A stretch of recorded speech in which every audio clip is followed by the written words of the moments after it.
8,000 years ago, at the end of the last ice age, rising seas submerged the lowlands, creating mudflats and salt marshes. Hunter-gatherer communities lived on islands and ridges in this vast wetland landscape. Gradually, freshwater reed beds and wet woodland replaced the marshes and formed the first layers of peat. The waterlogged peat has miraculously preserved organic remains, like the wooden god dolly, the earliest human figurine found in the UK, and wooden trackways used by prehistoric farmers to cross the wetland. The most famous is the Sweet Track, almost 6,000 years old. It's the oldest surviving timber structure in the UK. In 1892, Arthur Bullard discovered the preserved remains of an Iron Age settlement, now known as the Glastonbury Lake Village. It was built at the edge of a stand of alder, birch and willow, and surrounded by a swamp landscape of reeds, sedge and open water.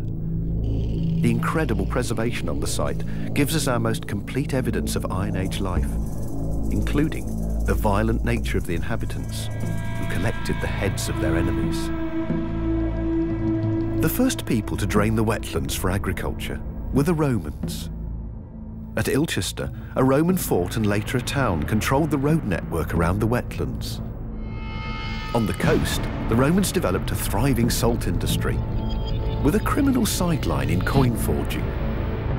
The rising seas eventually overwhelmed the Roman sea defences, returning large parts of the floodplain to marsh and mudflats. In 878 AD, the swamps around the island of Athelney gave King Alfred a last refuge from an invading army of Danish Vikings. From Athelney, Alfred mounted an effective resistance movement, defeated the Danes and forced their leader to be baptised at Allah. In gratitude for his victory, Alfred founded a monastery on Athelney and encouraged learning and legal reform throughout the land. The wetlands were tamed by the abbots of Glastonbury, Muchelney and Athelney, and the Bishop and Dean of Wells. They reclaimed the coastal marshes, canalised the rivers, and erected flood defences.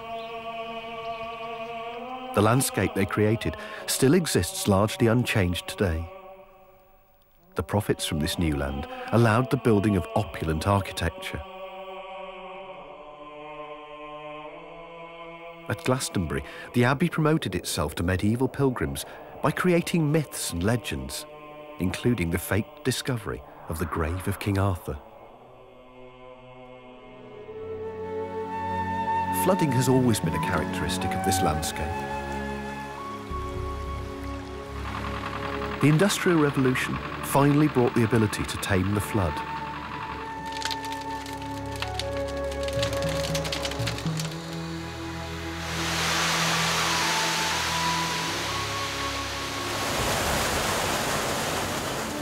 Today, the Environment Agency and the Internal Drainage Boards carefully manage the water levels for flood protection and to ensure a balance of benefits to agriculture and the natural environment.